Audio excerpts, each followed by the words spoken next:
Muy buenas tardes, vamos a estudiar el día de hoy el tema número 10, que es relacionado a la eficacia de los actos procesales.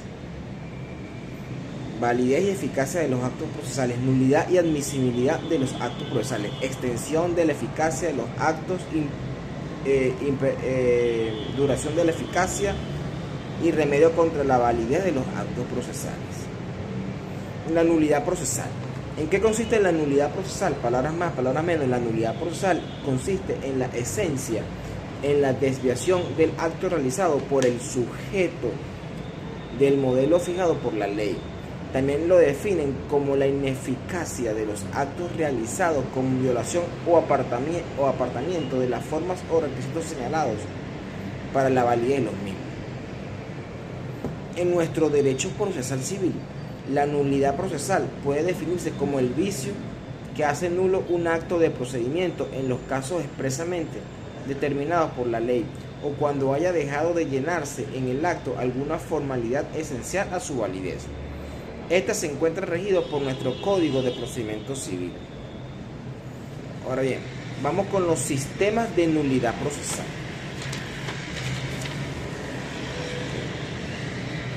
Los sistemas de los variantes viene de un variante del sistema romano, el cual fue la introducción que da más tarde Justiniano en su código, según el cual la nulidad quedaba limitada al campo de las leyes prohibitivas.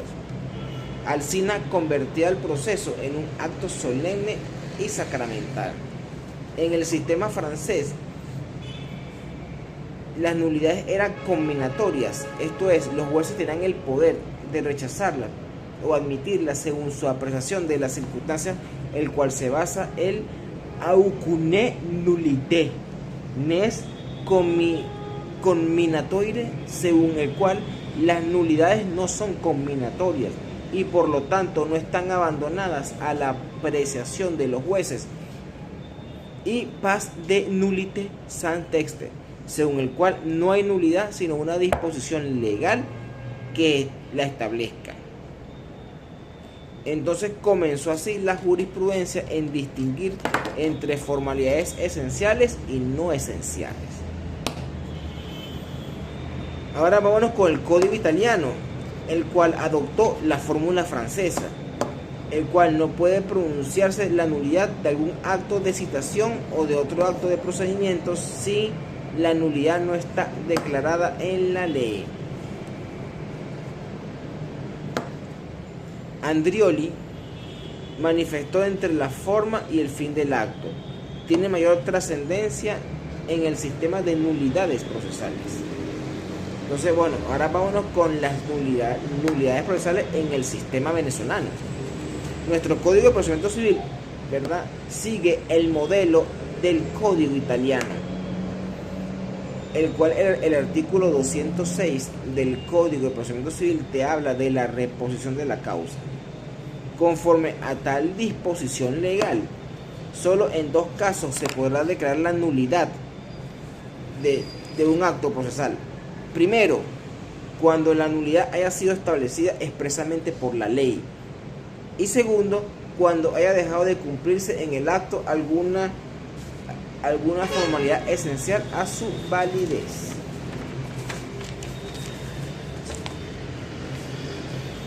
Bueno, ahora,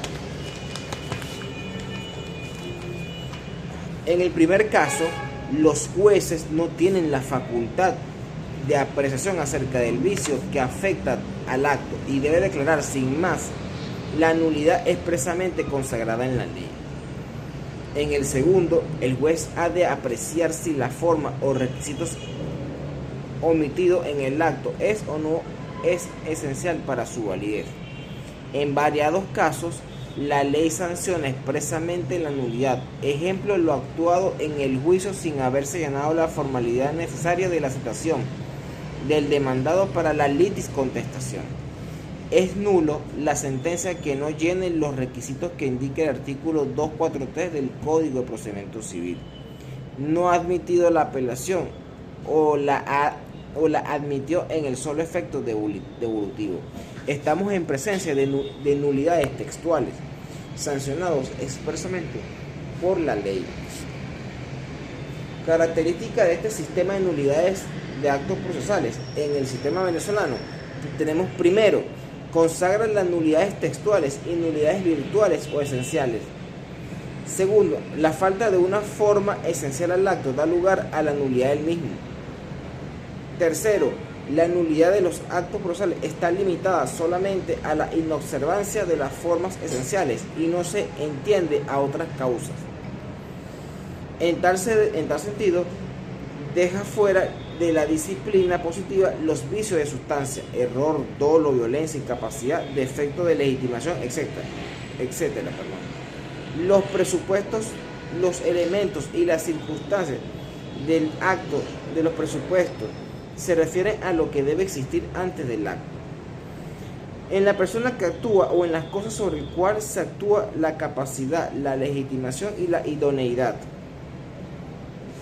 Estas circunstancias se refieren a lo que debe existir fuera del acto, esto es, de la persona que actúa o de la cosa sobre la cual actúa, a fin de que puedan derivar efectos jurídicos.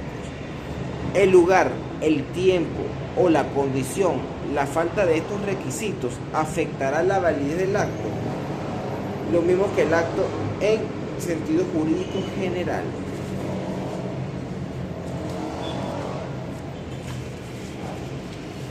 Vámonos con los efectos de la declaración de nulidad. ¿Ok? ¿Qué hora es?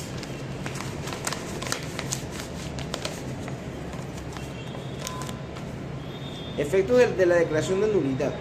Primero, el acto aislado de procedimiento es aquel mediante el cual no dependen de los anteriores ni los que siguen la cadena del proceso, por no ser esencial a la validez de los actos. Esto se puede observar en primer lugar, el acto queda privado de sus efectos y se considera como no realizado. En segundo lugar, la nulidad del acto no afecta a los anteriores ni tampoco a los consecutivos, independientes del mismo. En tercer lugar, el acto debe renovarse.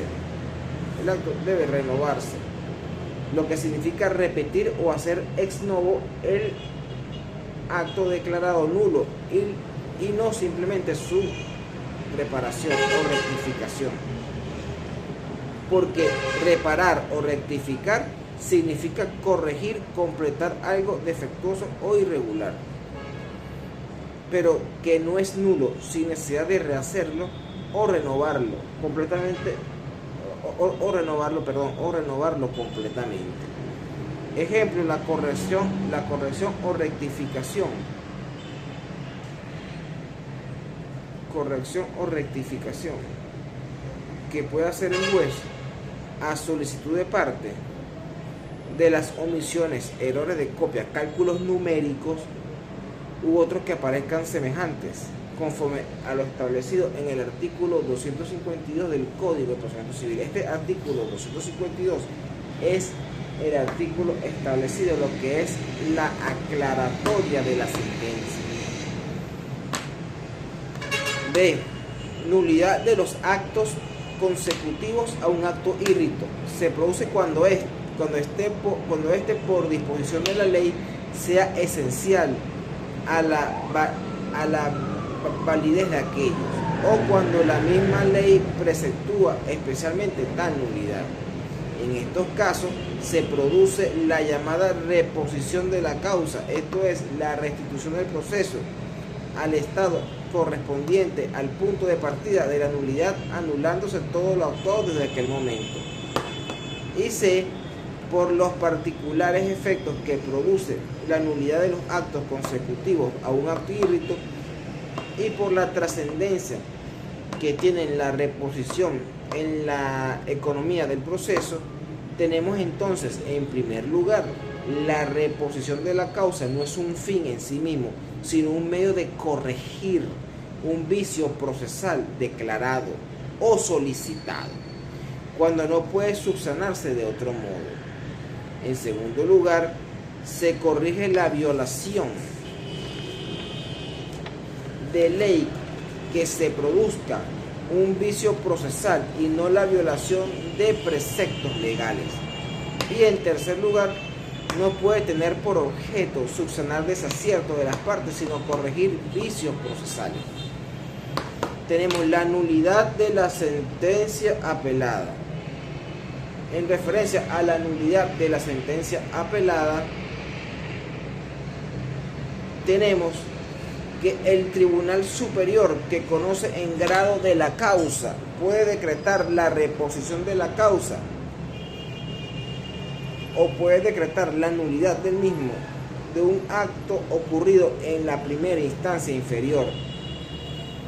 No puede declarar la nulidad de la sentencia definitiva dictada por el juzgado acuo cuando ella se encuentra viciada por los efectos que indica el artículo 244 del Código Adjetivo Civil, ni reponer la causa al estado de que se dicte nueva sentencia por el juez de la instancia inferior. Ello lo establece el artículo 209 del Código Adjetivo Civil. En tal sentido, al permitir al juez de alzada la remisión de la causa al juez acuo por simples vicios improcedendo del fallo apelado. Y tenemos lo que es la convalidación de actos nulos.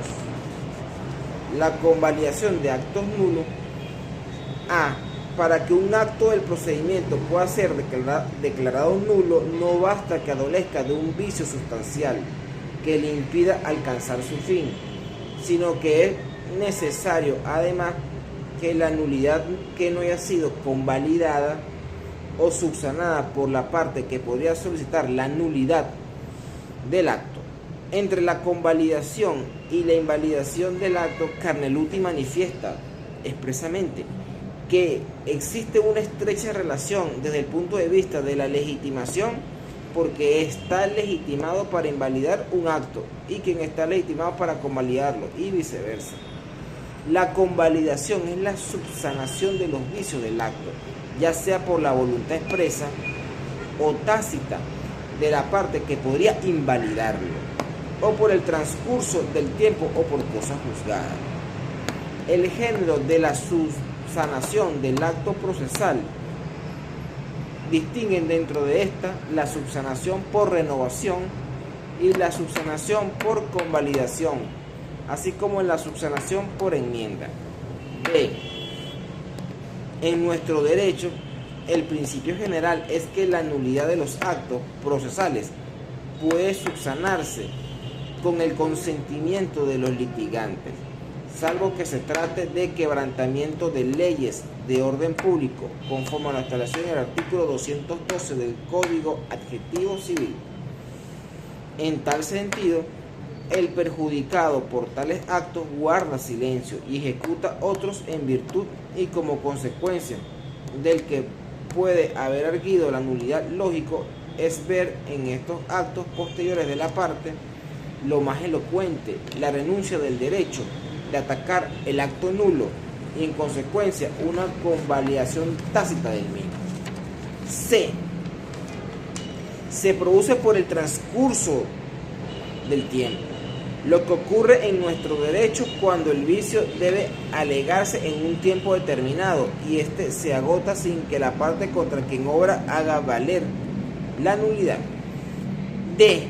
Finalmente, la convalidación puede ocurrir como consecuencia de la cosa juzgada, que sea todos los vicios del proceso, incluyendo aquellos de la propia sentencia pasada en autoridad de cosa juzgada. Para solicitar la reposición es necesario hacerlo durante el juicio cuando se trata de vicios en los trámites de procedimiento, o hacerlo mediante el recurso de apelación contra la sentencia de la instancia inferior o del recurso de casación, pero no ejerciendo el recurso de apelación ni anunciando el de casación, queda cerrada la vía para pretender la corrección de los vicios por virtud de la cosa juzgada, salvo mediante el recurso excepcional de invalidación de los juicios. Legitimación para invalidar el acto viciado. Tenemos dos puntos a saber. Primero, el juez no puede por regla general decretar la nulidad de oficio si no hay instancia de parte.